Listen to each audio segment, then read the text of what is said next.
We're going to be covering the concept of metabolism through the exemplar osteoporosis. So metabolic bone and joint disorders arise from disrupted metabolic processes or impaired elimination of metabolic waste. So metabolic bone disorders originate in the bone remodeling process, which normally involves a sequence of bone reabsorption and formation. Adults replaced existing bone every 4 months through reabsorption of old bone by osteoclasts and formation of new bone by osteoblasts. Ideally, the amount of new bone formed is equal to the amount of bone resorbed. Some things are metabolic bone disorders that may result from a variety of factors, including aging, calcium and phosphate imbalances, genetics, changes in level of hormones. Um, Certain disease processes like gout results from altered uric acid metabolism and elimination. Osteoporosis is really literally defined as porous bones. It's characterized by loss of bone mass, increased bone fragility, and an increased risk of fractures. It's caused by an imbalance of the processes that influence bone growth and maintenance. And although osteoporosis may result from an endocrine disorder or malignancy, it's often associated with aging.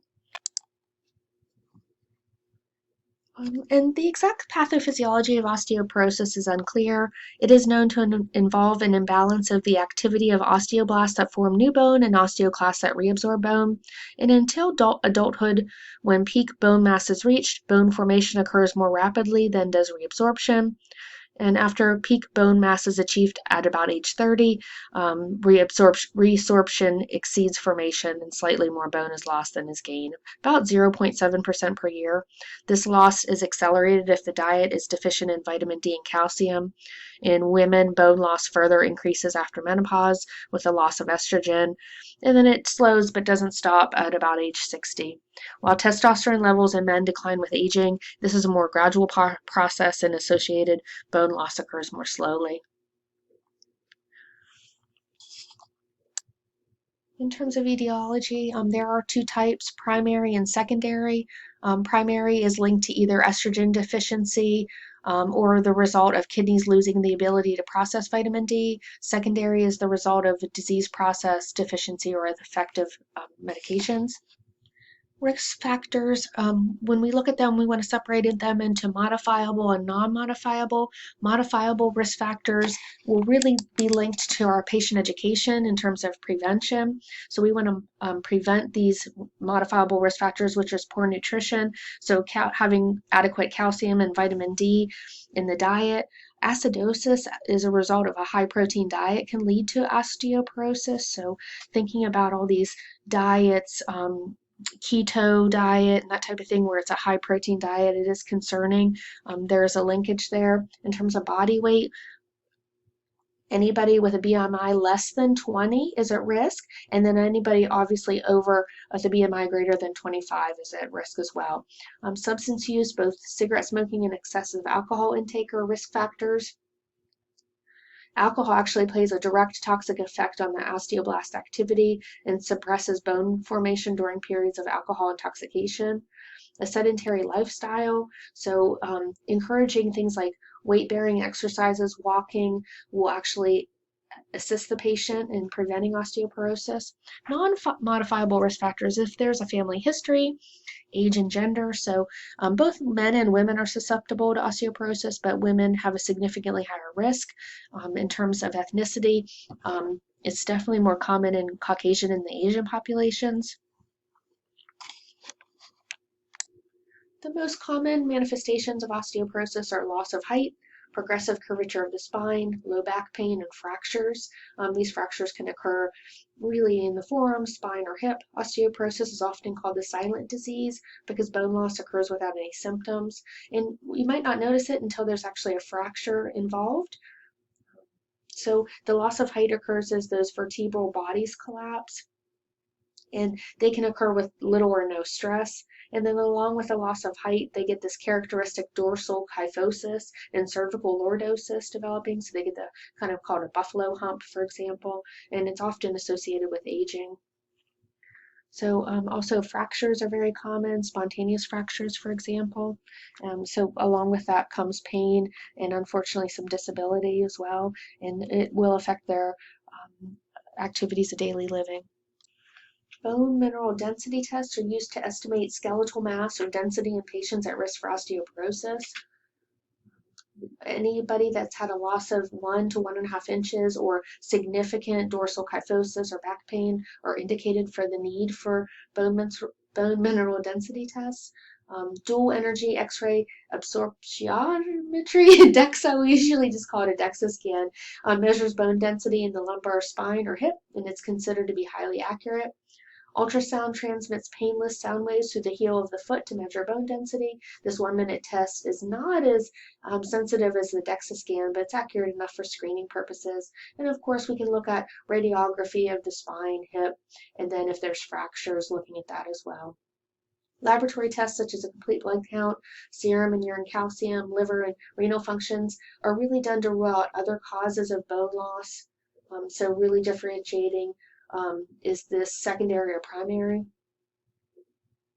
Looking at vitamin D levels as well. Care focuses on stopping or slowing the disease process, alleviating symptoms, preventing complications. Proper nutrition and exercise are important components of the treatment. The American College of Physicians clinical guidelines really strongly recommend pharmacologic treatment, though, for patients who have known osteoporosis and those who have had fractures due to fragile bones. So let's talk about these pharmacotherapy. There's a lot of calcium compounds that are used to prevent and treat osteoporosis. They are best taken with meals or within 1 hour after the meal. Adults over the age of 50 should take in at least 1,000 to 2,000 milligrams of calcium a day. The most common side effect is actually taking too much, so they can get hypercalcemia from that. So other side effects, lethargy, drowsiness, weakness, headache, anorexia, nausea, vomiting, and then increased thirst and urination. It is contraindicated in patients that have had renal calculi and hypercalcemia or metastatic bone cancer. And then we have to be cautious in giving calcium with digoxin, tetracyclines, and calcium channel blockers, for example. Biphosphonates are probably the most common medication used for treating osteoporosis. It's the structural analogs of pyrophosphate inhibit bone reabsorption. Typically, these medications are taken on an empty stomach if they're tolerated. Once weekly dosing can be as effective as daily. They might just have some esophageal irritation or gastrointestinal discomfort. Calcitonin is given in a variety of situations. However, for osteoporosis, it's given nasally. In postmenopausal osteoporosis, calcitonin prevents further bone loss and increases bone mass if the patient consumes adequate amounts of calcium and vitamin D. And it can be used in postmenopausal women who cannot or will not take estrogen. Again, it's a nasal, so you want to alternate nasal nostrils daily. Reserved for side effects, which can be flushing of the hands and feet, soles of the feet, urinary frequency, any kind of abdominal distress, nausea, vomiting, anorexia. Most common symptom, though, is a runny nose.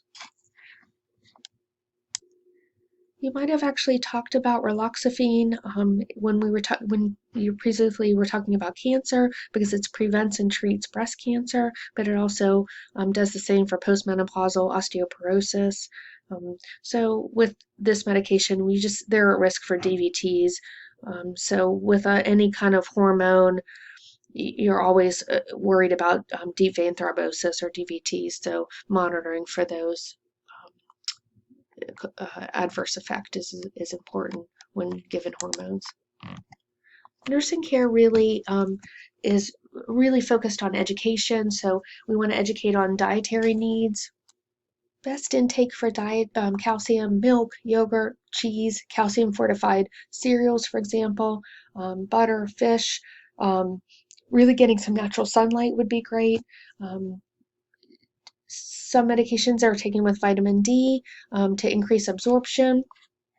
We want to encourage exercise, weight-bearing exercises, and encourage healthy behaviors. So avoiding substance use, for example, encouraging exercise, And preventing injury.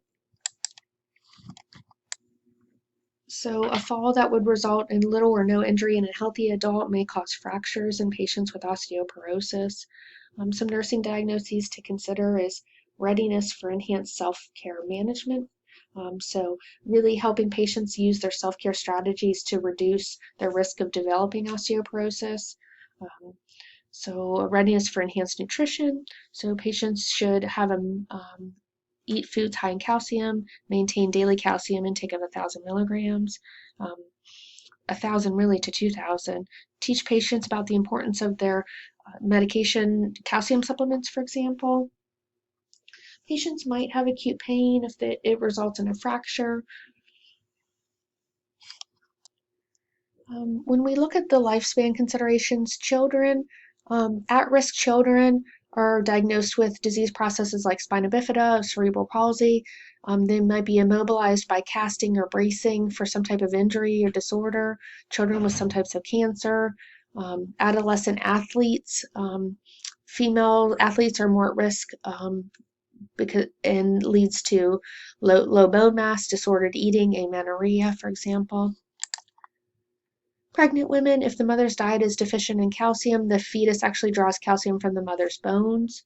Um, Typically, though, it's restored within months after childbirth. Breastfeeding affects maternal bones. There's some bone mass loss during breastfeeding, but again, that's restored within months of weaning the infant.